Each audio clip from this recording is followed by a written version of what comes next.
ما كان معلقا بها من شرك الله وغيرها ولا تشرك بالله ولا أشياء أعظم البقي قدم على بعد وأولية ما إلى سيد محمد مولى وسلم سيد مولى خرجنا شيخ أبي بكر الصحابة شيخ محمد إخواني وأخواني عبد الله بن أبي بكر بن أبي بكر ثم شيخ محمد عبد الرحمن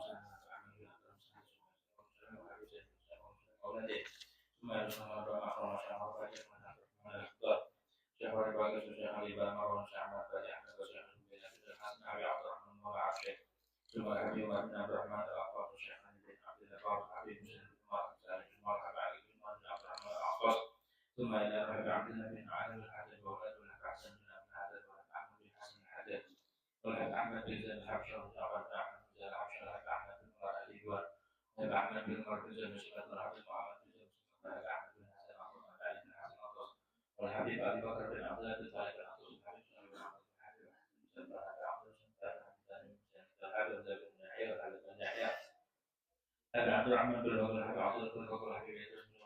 حلوان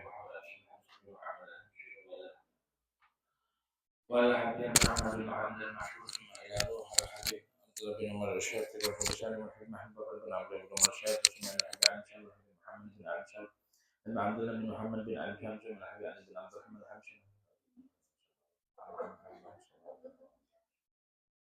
وصول المغفور وتلاميذتهم وعلى سلسلتهم والمنتسبين إليهم والآخرين من مشايخنا كثير من مشايخ هذه البلدة أجمعين وأمواتنا وأمواتكم وأموات أجمعين وجميع الملائكة المقربين وأولي الكون أجمعين أن الله تغشى بالرحمة والمغفرة ويولي درجاتهم في الجنة ويدعلن بركاتهم وأسرارهم ووارثهم وعلومهم في الدين والدنيا والآخرة وإلى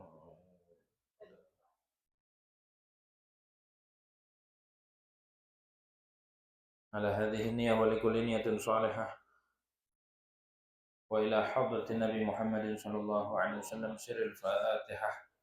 أعوذ بالله من الشيطان الرجيم. بسم الله الرحمن الرحيم. الحمد لله رب العالمين الرحمن الرحيم مالك يوم الدين إياك نعبد وإياك نستعين اهدنا الصراط المستقيم صراط الذين أنعمت عليهم غير المغضوب عليهم ولا الضالين. بسم الله الرحمن الرحيم. Alhamdulillahi rabbil alamin wassalatu wassalamu ala asyrafil anbiya'i wal mursalin sayyidina Muhammadin wa ala alihi wa sahbihi ajma'in.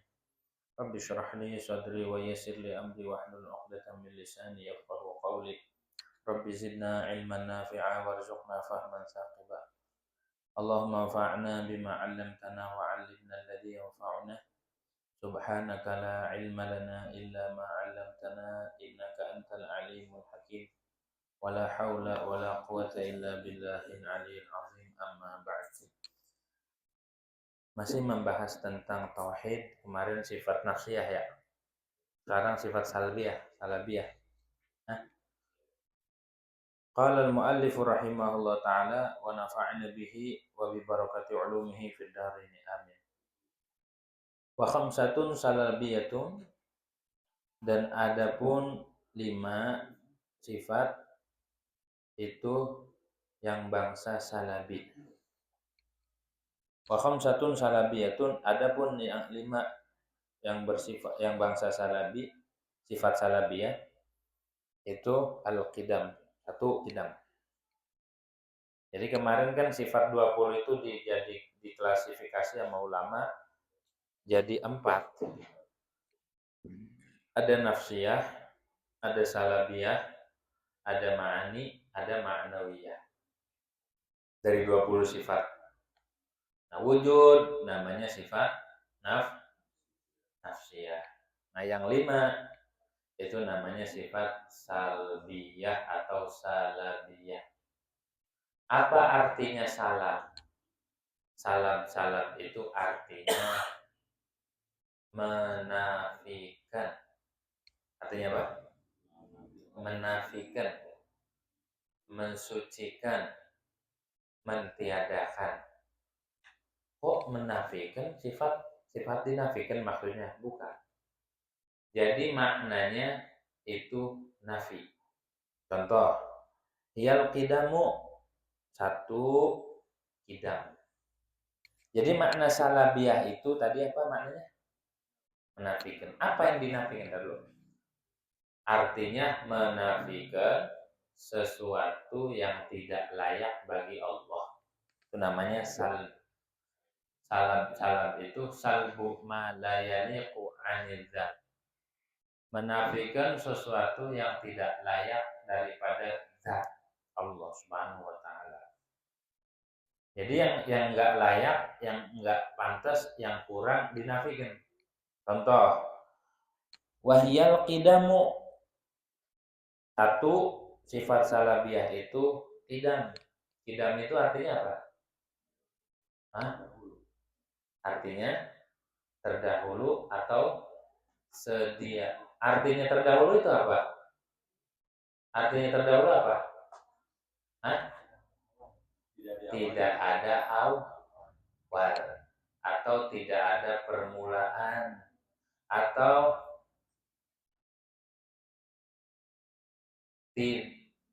tidak didahului oleh tiada, begitu. Tidak didahului oleh tiada atau tidak ada awal atau tidak ada permulaan. Itu namanya qidam. Walaupun arti bahasa terdahulu tapi maknanya tidak ada awal. Jadi Allah mah adanya tidak ada awalnya atau tidak didahului oleh tiada. Ya, itu makna qidam. Jadi adanya Allah itu tidak didahului oleh tiada, maka disebut qidam. Bukan ngidam. Qidam pakai qaf. Qidam artinya terdahulu. Jadi Allah mah adanya Allah itu tidak ada awalnya, tidak ada permulaannya. Allah mah ada aja dan tidak ada yang menciptakan dan tidak didahului oleh tiada. Itu makna qidam tuh, awas. Makna qidam tuh kalau bahasa Arabnya la awwalalah, tidak ada awalnya. Karena sesuatu yang ada awalnya berarti ada akhirnya. Begitu maksudnya. Nah, itu di Al-Qur'an huwal awwalu. Itu maknanya apa? Dialah Allah yang maha awal. Itu ada awalnya. Itu maknanya awal di situ maknanya al-qadim. Zat yang maha qidam. Itu dalilnya qidam tuh. Wal awwal. Jadi awal di situ bukan awal maksud awal, tapi awal di situ adalah zat yang maha qidam, yang bersifat qidam. Karena kalau sesuatu ada awal, ada akhir. Kayak orang balapan, ada start, ada finish. Begitu ya, ada awal, ada akhir. Kalau Allah nggak ada awalnya. Kalau makhluk ada awalnya. Awalnya makhluk apa? Tiada. Kita nih awalnya. Tiada. Kalau Allah tidak didahului oleh tiada, nggak ada awalnya. Makanya itu makna qidam. Tuh, maknanya nafi. Jadi maknanya la awwalalah, tidak ada awal. Itu makna salah. Jadi dinafikan yang tidak layak bagi Allah, yang dianggap kurang bagi Allah, dinafikan, dihilangkan. Kalau dikatakan Tuhan itu ada awalnya atau didahulukan tiada, itu kurang. Berarti sebelum diciptakan kagak ada Tuhan dong. Dan terus siapa? Dan kemudian diadakan, berarti yang mengadakan itu yang top. Begitu kan? Kalau seandainya Allah itu diadakan, berarti yang hebat bukan yang mengadakan, yang hebat. Begitu tuh. Dan Allah mah maha kaya, tidak diadakan. Allah mah ada dan tidak didahului oleh tiada, dan adanya Allah tidak diadakan. Itu makna qidam. Paham ya? Jadi harus diyakini tuh, iya Tuhan kita mah nggak ada awalnya, itu aja. Artinya tidak didahului dengan tiada. Kalau kita mah awalnya nggak ada makhluk. Semua makhluk alam dunia mau apa kayak nggak ada awalnya. Mau surga awalnya nggak ada. Akhirat awalnya nggak ada. Arasy awalnya nggak ada. Langit awalnya nggak ada tuh, langit nih gede-gede ini. Bumi awalnya nggak ada. Lautan awalnya nggak ada. Duit awalnya nggak ada. Jadi selain Allah mah awalnya tiada. Mau malaikat awalnya nggak ada. Semuanya nggak ada. Yang ada hanya Allah. Yang ada hanya Allah. Begitu tuh. Nah, derek-derekan itu mah iseng. Memang manusia iseng. Kalau kita derek-derekan iseng. Gitu. Kalau Allah mah nggak butuh. Yang iseng itu orang yang butuh. Makanya kalau orang sudah bertauhid, udah tertanam tauhid di hatinya, maka walaupun sendiri nggak butuh, nggak iseng. Kalau orang yang ya, ntar nyari teman kongko, pasti dah ada orang lagi sini dah teman nih, apa ya? Iseng nih, nggak ada teman ngobrol tuh. Karena sifatnya makhluk mah butuh, gitu ya. Anggong nih, anggong, gitu ya. Tapi kalau Allah mah enggak, karena sifatnya Allah mah tidak butuh makhluk, justru kita yang butuh. Nah, jadi Allah sendiri tuh. Nanti ketika semua dihancurkan, Allah pun nantang seluruh raja yang ngaku-ngaku mulia. Ditantang sama Allah ketika semua sudah dihancurkan nih. Limanil mulkul yaum. Kata Allah, punya siapa sekarang yang kerajaan? Siapa sekarang yang hebat? Siapa yang top? Siapa yang berkuasa? Gak ada yang jawab. Mana yang ngaku raja? Mana tuh Fir'aun? Mana tuh Qarun yang ngaku punya harta banyak? Mana Fir'aun yang ngaku Tuhan? Mana Namrud? Mana kaum Tsamud? Mana kaum Ad? Mana orang yang ngaku sakti? Mandraguna mana? Kata Allah, ditantang sama Allah, mana? Kagak ada yang jawab. Akhirnya Allah jawab sendiri. Lillahil wahidil qahhar. Kerajaan yang berkuasa, yang gagah hari ini hanya Allah yang Maha Esa, yang Maha Gagah. Kita mau diterjang banjir aja nangis-nangis kemarin. Banjir sana sini. Celeng gitu ya. Kalau Allah mah nggak ada yang bisa nandingi. Kalau kita mengaku hebat, ngaku ini, ngaku itu, gitu. Kejepit pintu aja kita mau teriak. Kejepit resleting aja teriak-teriak. Ngaku sakti, gitu. Orang dikerok aja melejit, dikerok-kerok tuh. Dia kesakitan. Ngaku sakti, jawara, giliran masuk angin. Kerokin. Katanya jawara. Gitu. Jawara nggak ada yang masuk angin, kudunya mah. Jadi nggak ada yang sakti, nggak ada yang hebat. Jadi kalau orang sudah tertanam yang hebat hanya Allah, maka dia lenyap tuh.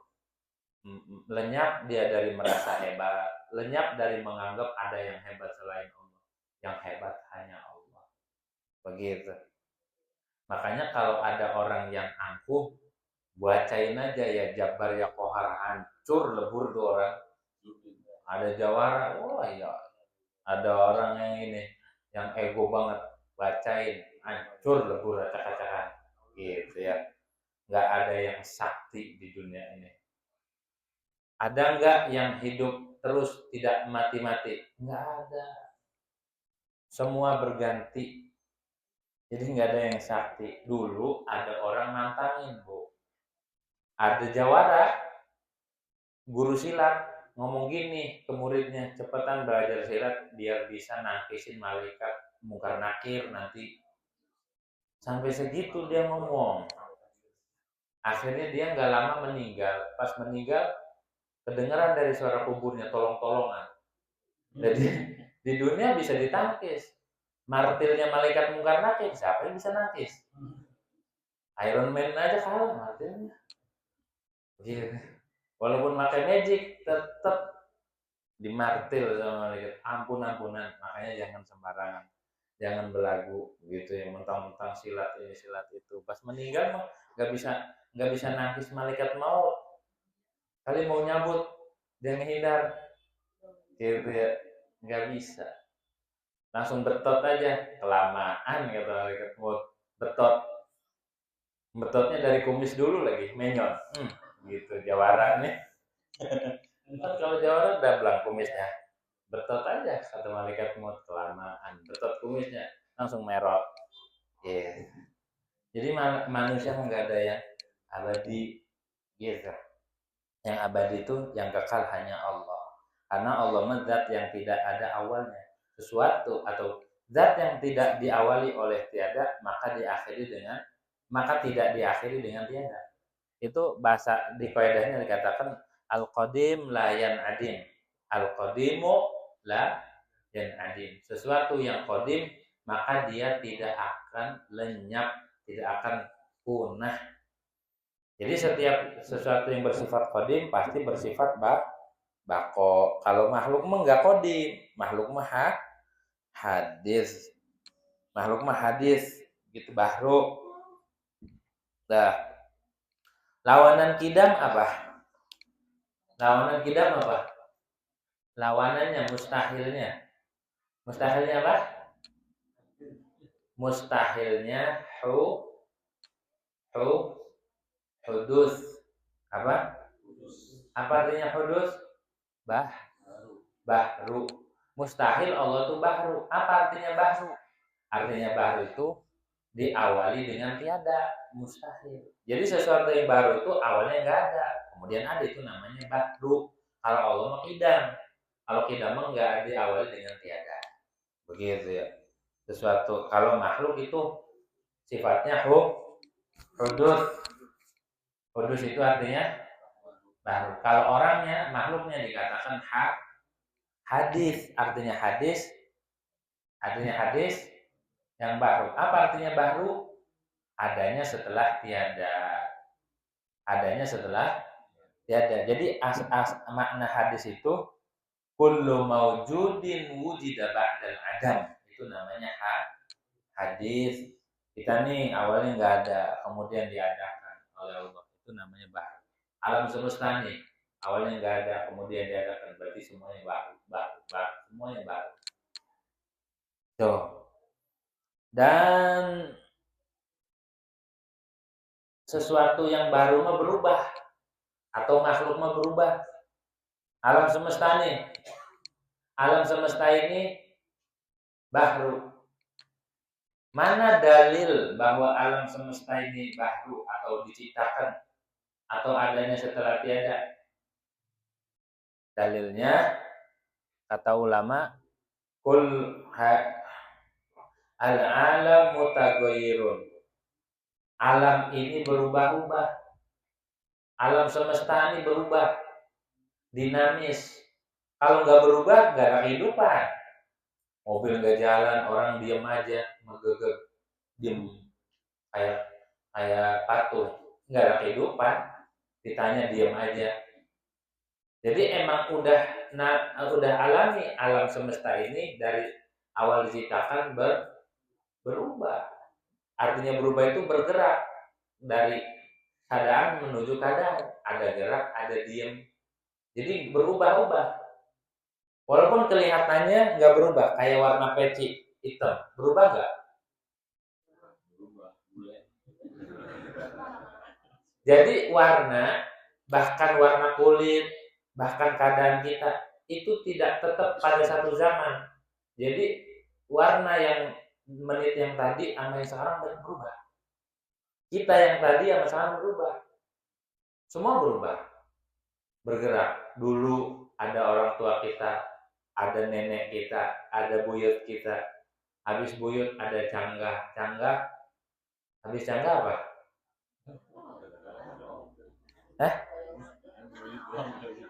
Buyut canggah. Ada yang ngalamin nggak itu? Wareng. Habis wareng kerepek, balung, udah cumplung gitu. Jadi sampai 7 turunan berubah dulu ini, terus ganti terus sampai hari kiamat. Jadi alam semesta nggak tetap. Makanya kalau kita mencari sesuatu yang tidak tetap, itu konyol. Orang tadinya miskin, kemudian kaya, kemudian miskin lagi, berubah. Kalau kita megang atau berpegang atau meyakini atau kita itu mencari sesuatu yang berubah, yang tidak pasti, yang tidak tetap, maka kita ini konyol. Orang nggak tetap sih berubah-ubah, dicari atau dipegang ataupun digemel-gemel. Begitu ya. Kayak orang tadinya nggak ada duit, kemudian megang duit, kemudian hilang lagi, mau berubah. Kayak orang sembuh sakit, kayak orang tadinya datang kemudian pergi, itu alam semesta begitu sifatnya. Gak usah khawatir, gak usah ditangisi, gak usah kagum, gak usah heran. Emang begitu anak. Dulunya kenal lama ini, kemudian lama-lama pergi. Ya begitu, gak usah ditangisi. Misal punya piaraan burung kesayangan, punya ayam kesayangan, punya kucing kesayangan, tiba-tiba mati keinjek. Ya udah biasa, jangan ditangisi. Makanan dicari-cari itu makanan. Ada restoran enak di sini. Pas sudah dimakan hilang. Kemana tadi makanan ya? Tuh. Alam semesta nggak ada yang tetap. Termasuk diri kita. Awalnya gagah. Kayak Bang Betong. Wah dulu mau gagah. Dulu. Sekarang? Oh masih gagah. Sisa-sisaan doang. Gitu ya. Dulu gagah. Pas udah kesini peot. Ribut. Gitu. Lama-lama pikun. Gila.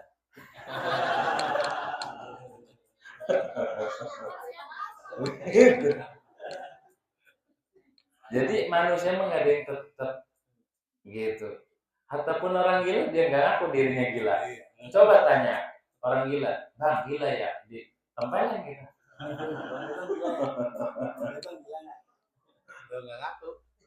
Jadi alam semesta ini nggak pasti. Alam semesta ini berubah. Itu udah al-alam mutaghayyir wa kullu mutaghayyirun wa kullu mutaghayyirin hadidun wa kullu mutaghayyirin setiap yang berubah-ubah itu baru. Berarti alam ini baru, dan setiap yang baru pasti ada pencipta. Siapa penciptanya? Allah. Tuh, begitu ya. Jadi kita mau lagu kayak apa juga kita diciptakan. Mau lagunya kayak apa kita, mau ngaku atau tidak, mau kita ngerasa gagah atau tidak, kita mah diciptakan. Jangan belagu, jangan songong. Kita mah diciptakan, ya. Jangan sombong gitu. Ditahan aja kita nggak buang angin 2 hari sama Allah. Sombong amat, coba ditahan nggak buang angin, dep, kembung dia, melintir-melintir. Ya, jangan sombong. Ditahan kagak buang air sebulan, melebek gitu. Jangan sombong. Begitu. Ditahan kita nggak napas sejam aja sama Allah, napasnya dicabut. Nih, gitu sampai langsung kita. Makanya kita nggak boleh sombong. Semua serba pemberian. Adanya kita pemberian, nafas kita pemberian, makanan kita pemberian, penglihatan kita pemberian, pendengaran kita pemberian. Semuanya serba diberi ya sombong. Itu ya, kagak boleh. Tuh, kita makhluk diciptakan, kita baru diciptakan. Ya, harus nurut, harus patuh sama yang menciptakan. Minimal kita angkat tangan dah.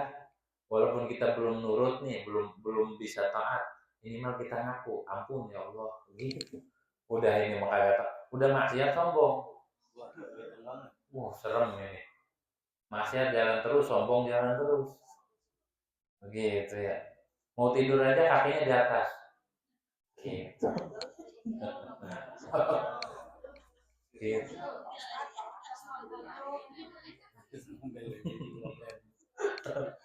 Dah, gitu.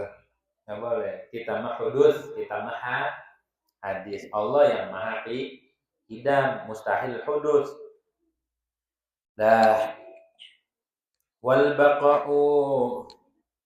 Nah, karena Allah itu maha idam, kemudian kita ini baru dan diciptakan, maka sebagai mukmin yang berakidah, memiliki keyakinan, kita harus pandai mensyukuri akan nikmat ijad.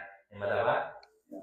Apa nikmat ijad? Nikmat ijad itu nikmat diadakannya kita. Harus bersyukur sama Allah Subhanahu wa taala. Karena Allah itu Maha Qadim, Maha terdahulu, Maha sedia, dan kita baru, kita ini diadakan, kita diciptakan.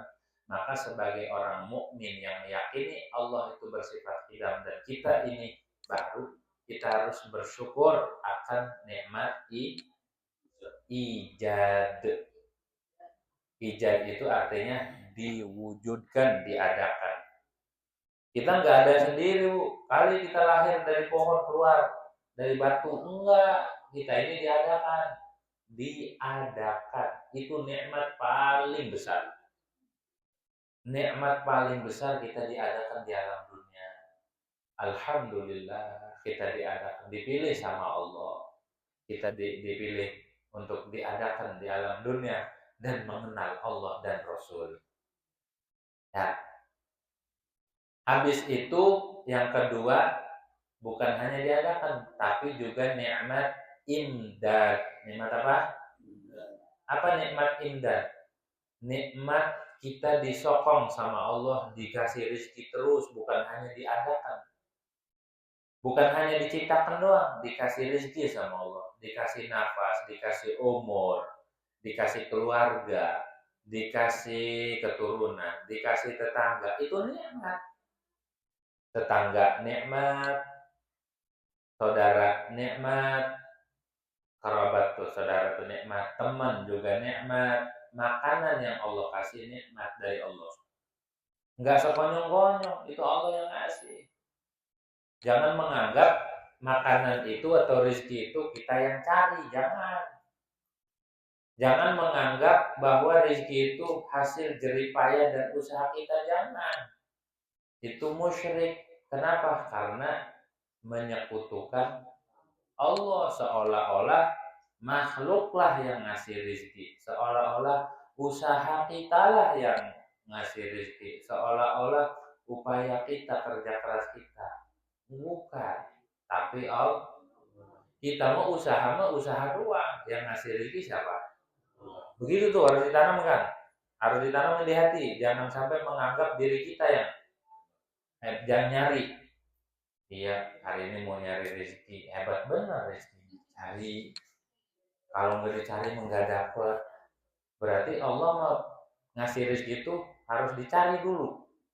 Berarti Allah itu nggak mampu ngasih secara langsung.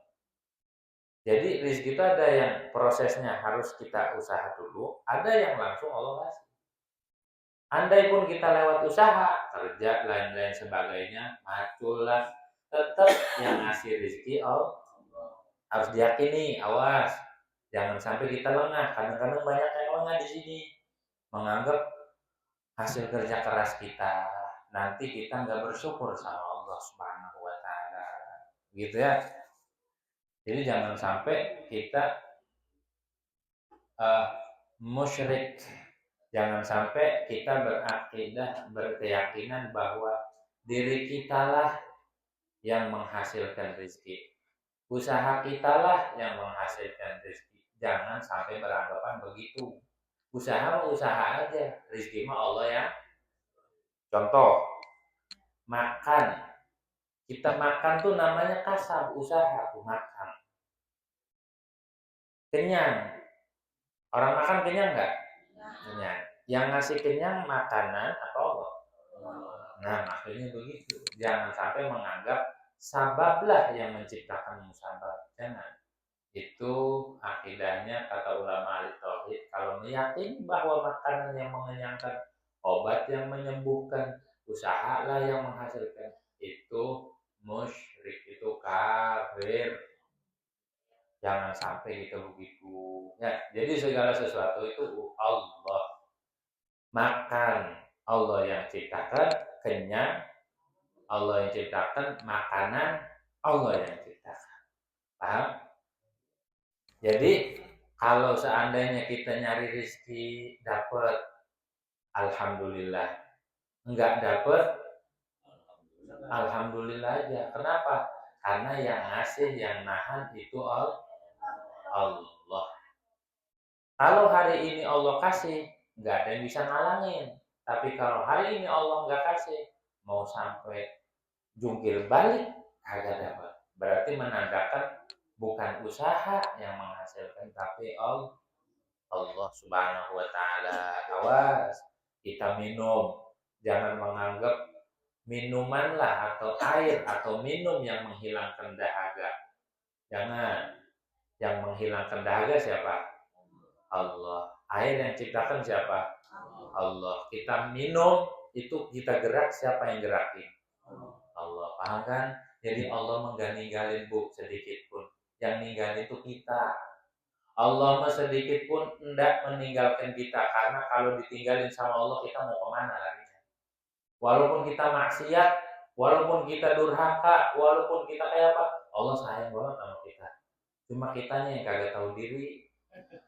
Udah disuapin sama Allah, dikasih bumi, dikasih langit, dikasih air hujan sampai banjir, kasih musola, dikasih rumah, kasih peci, kasih sarung, kasih makanan, kasih nafas, kasih paru-paru, kasih jantung, tetap aja kita lupa, ngeluh aja ngeluh.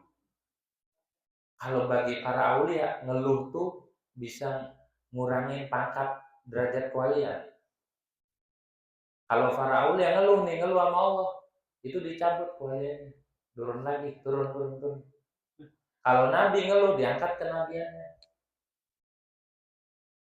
Gitu, makanya sedih sewajarnya aja, jangan sampai kita sedih tapi sampai ngeluh sama Allah, tidak terima sama kodok-kodan.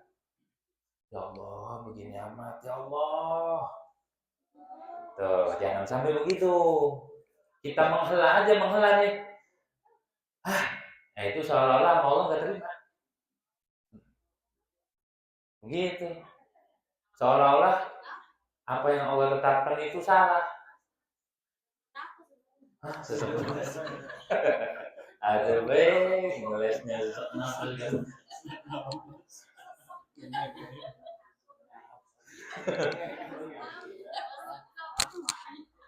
Itu mah bukan maksudnya, hanya itu kesel sama Allah, kesel sama ketetapan, begitu, kesel sama keadaan. Ya, kalau kita ngaji tauhid dibenahi, oh ternyata salah ya kayak gitu. Iya salah. Allah enggak patut untuk dikritik. La yus'alu amma yaf'al. Jangan ditanya kenapa begini Allah, jangan ditanya. La yus'alu amma yaf'alu wa hum yus'alun. Yang ditanya itu kita. Kenapa kita sholatnya telat? Jangan begini, ya Allah ngapa rezekinya telat? Ya Allah ngapa seret amat? Nih, kalau mau dibuka, kata Nabi,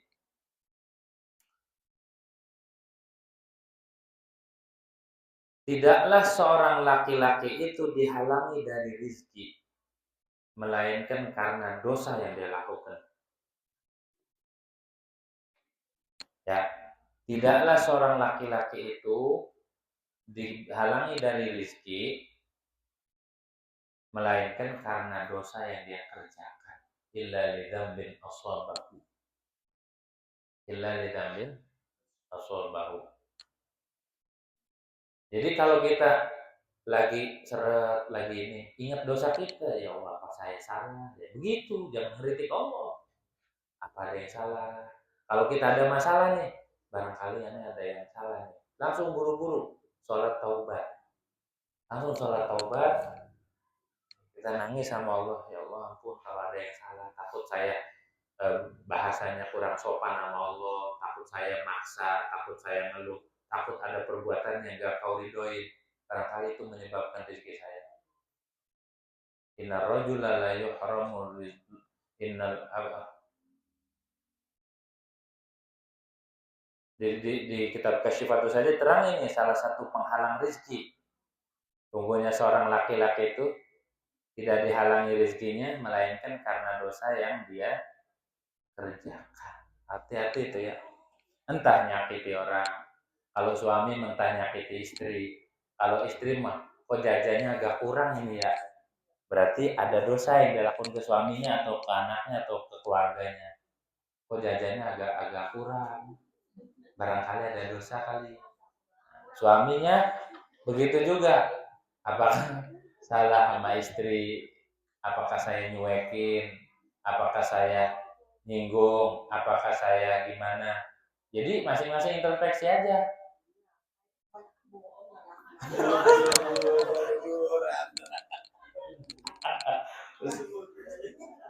Oh gitu ya. Nah, termasuk yang ngurangin rezeki, yang bikin seret itu tukang bohong. Gitu. Bohong.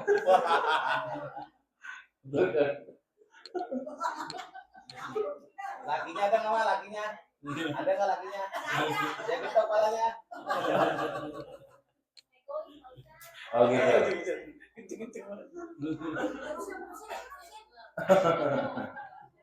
Jadi kalau kita agak-agak seret dikit langsung istighfar, astagfirullah, salat taubat dah. Tukang bohong. Iya, kayak. Jadi gitu.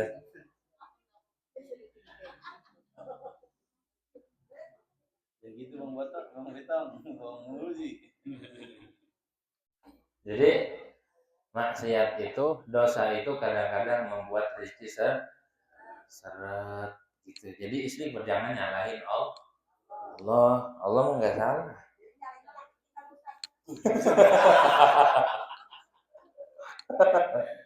Susah tuh nyalain lakinya.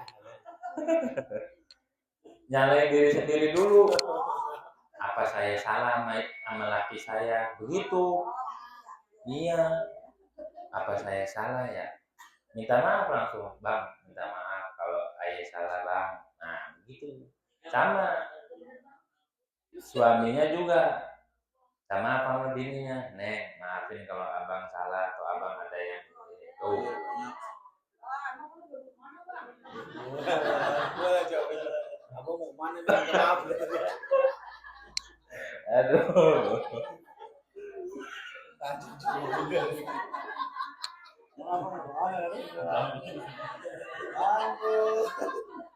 Oh, gimana? Emang abang mau mana? Disangkanya mau kawin lagi ya? Minta maaf serba salah. Akhirnya nggak jadi minta maaf. Udah nggak jadi minta maaf. Akhirnya rezeki mau turun balik lagi. Gitu ya. Jadi Masih dibahas dia. Mau habisin ya Bang. Mau habisin ya Bang.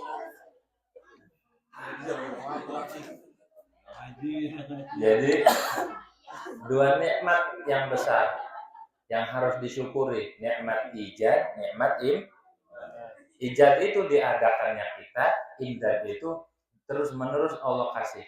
Kita habis diadakan, habis itu mati apa ada terus? Kita lahir ke dunia, habis lahir nangis mati apa langsung hidup terus? Hah? Kita hidup kan terus. Ini termasuk nikmat imdad. Nikmat imdad itu diadakan terus menerus kita ini habis diciptakan lahir ke dunia terus sampai gede. Itu nikmat imdad. Gitu ya. Bukan hanya diadakan tapi terus menerus adanya kita ini diadakan sama Allah sampai gede terus sampai nyusahin orang tua. Udah nyusahin, udah gede nikah, nyusahin orang tua lagi. Udah punya anak, udah punya cucu, nyusahin orang tua lagi. Terus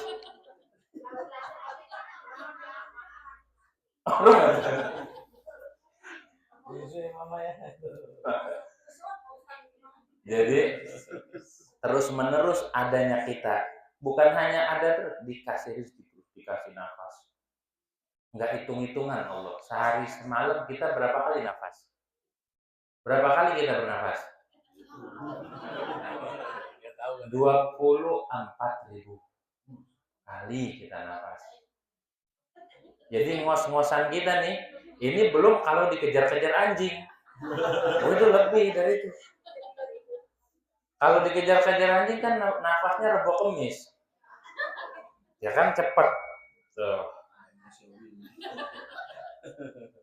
Belum nikmat pandangan. Berapa kali kita ngedip? Berapa kali kita melirik? Berapa kali? 48.000 kali. Kata Imam Abdul Hasan Asyadzili. Berapa? Tuh. Hancur lagi. Hancur. Orang lawan. Tuh, kalau di mall. Gitu ya. Jadi nikmat pandangan aja beribu-ribu. Itu baru nikmat pandangan sama nafas. Belum ngomong, belum yang didengar, belum aliran darah, belum ginjal, belum air. Allah sangat baik, kita Masya Allah ya. Udah itu kita mau katanya, lagi nggak punya duit. Padahal nikmat yang ada di kita nih, Masya Allah. Kita nangis kalau ingat ini. Ya Allah, kita banyak kufur nikmatnya ternyata ketimbang syukur nikmatnya. Gitu maksudnya. Nah, pantesan Allah bilang kalau kufur nikmat itu dosanya, siksanya pedih. La in syakartum la azidannakum wa la in kafartum inna azabi lasyadid. Kata Allah, sungguh jika kalian bersyukur, maka aku akan tambah. Kalau punya bini satu bersyukur. Kalau Habib nih.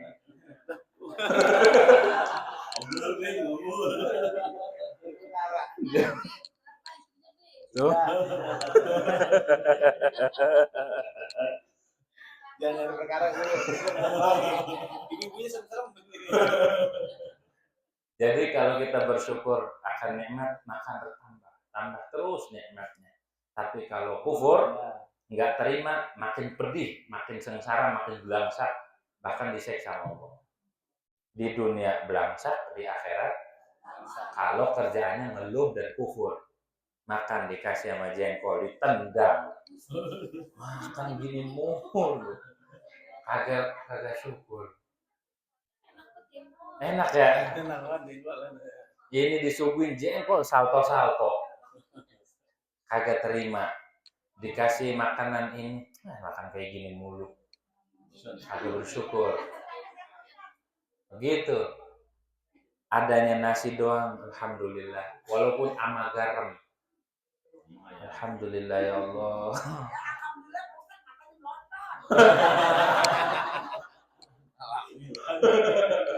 Alhamdulillah.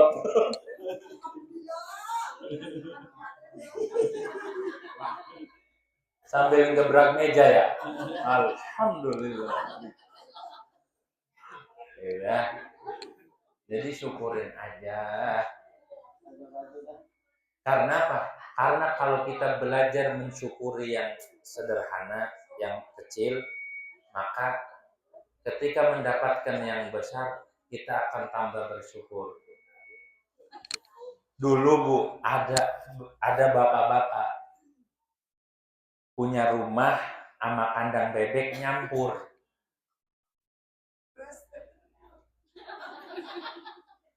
Bebek bau nggak? Bau, walaupun mandi tiap hari ya. Bau. Akhirnya ngeluh ke gurunya.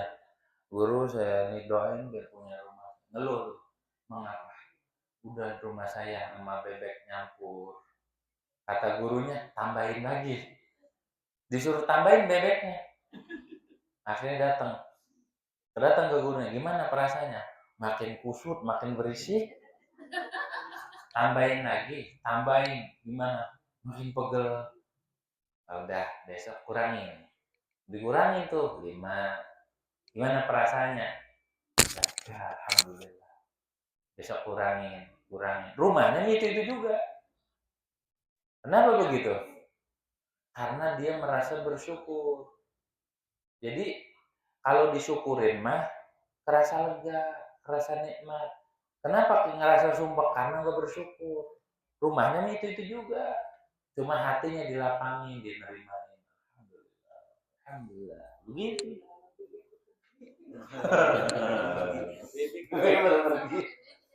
Nah,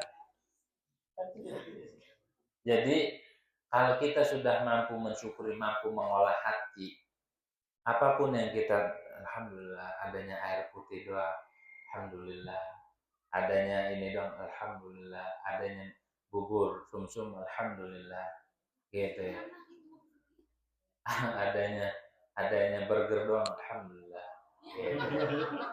Adanya kebab doang, alhamdulillah. Gitu. Hah? Oh iya bersyukur. Jadi kalau kita sudah mampu mensyukuri nikmat kecil, jadi belajar mensyukuri nikmat yang kecil, maka kita akan diberi taufik oleh Allah mensyukuri nikmat yang banyak. Gitu ya. Kayak orang tadinya rumahnya kecil tapi bersyukur, pas dikasih gede tambah bersyukur. Begitu.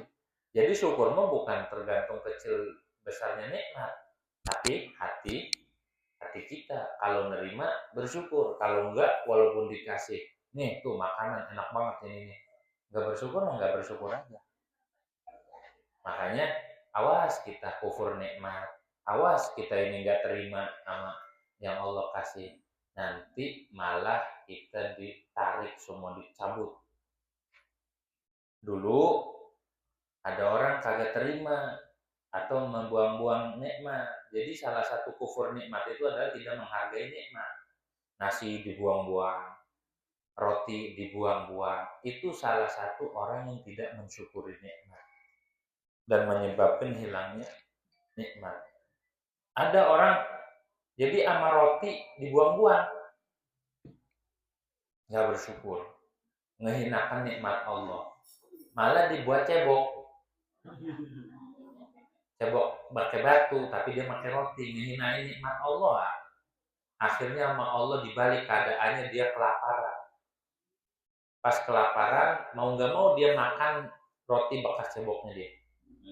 Tuh kan? Makanya jangan pernah kita menghinakan nikmat Allah. Apapun yang Allah kasih terima. Syukurin ya. Syukur. Alhamdulillah. Walaupun sambil nangis-nangis belajar. Makan. Alhamdulillah. Alhamdulillah aja. Ya. Gitu. Alhamdulillah. Walaupun sambil keluar air mata. Ama ingusnya sekalian dicampur. Makan nasi. Asam asin, alhamdulillah. Kalau sudah mensyukuri nikmat, maka kesananya insya Allah. Tapi kalau yang kecil aja nggak terima, dikasih gede pun nggak terima, terus kurang. Itu sebelum di akhirat udah dikasih kurang deh dunianya. Apalagi nanti di akhirat dikabut. Suami nggak bersyukur punya istri yang ini, nanti cari lagi. Amin. Istri nggak bersyukur punya suami, maka nanti hidupnya pusing, ruwet, tumpek karena tidak mensyukuri nikmat suami, nikmat istri, nikmat anak, nikmat ini, nikmat itu. Belajar bersyukur. Syukurnya sederhana tapi bahaya kalau nggak bisa. Gitu ya, bahaya. Maka alhamdulillah aja, belajar kita alhamdulillah.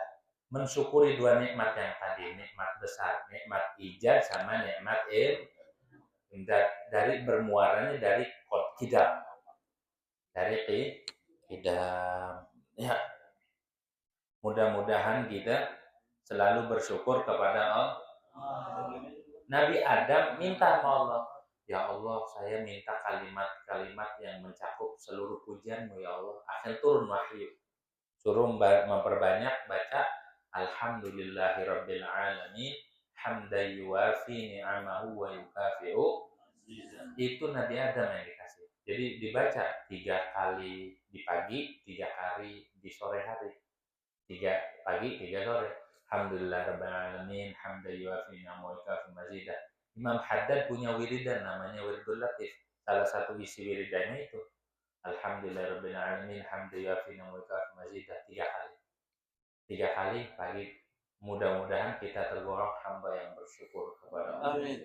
Tapi syukur itu bukan hanya bentuk pujian saja. Alhamdulillah, alhamdulillah, tapi perilakunya tidak mencerminkan orang bersyukur.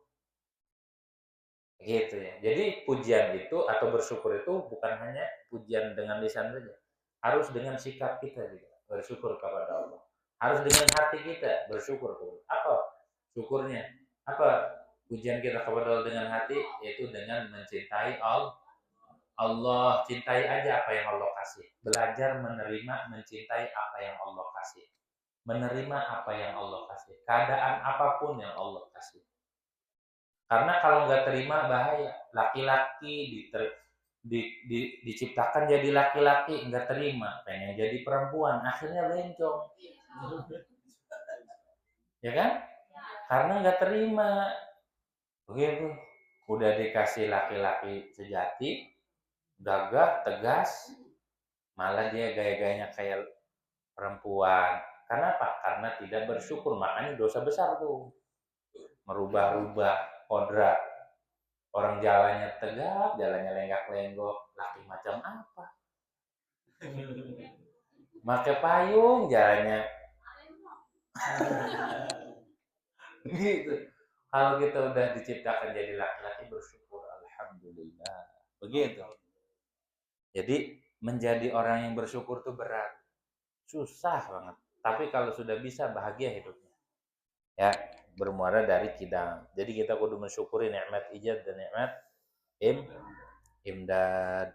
Kalau orang bersyukur mah, kalau orang selalu bersyukur, berarti dia sudah mempunyai sifat ubudiyah, salah satu sifatnya Nabi Muhammad SAW. Nabi itu askarus syakirin. Nabi itu orang yang paling bersyukur.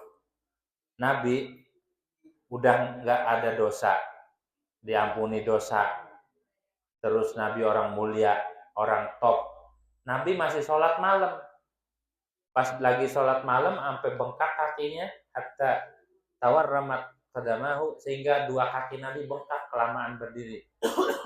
Ditanya sama sahabat atau sama salah satu istrinya, kenapa engkau masih begini? Kenapa engkau melakukan sholat sampai segini lamanya?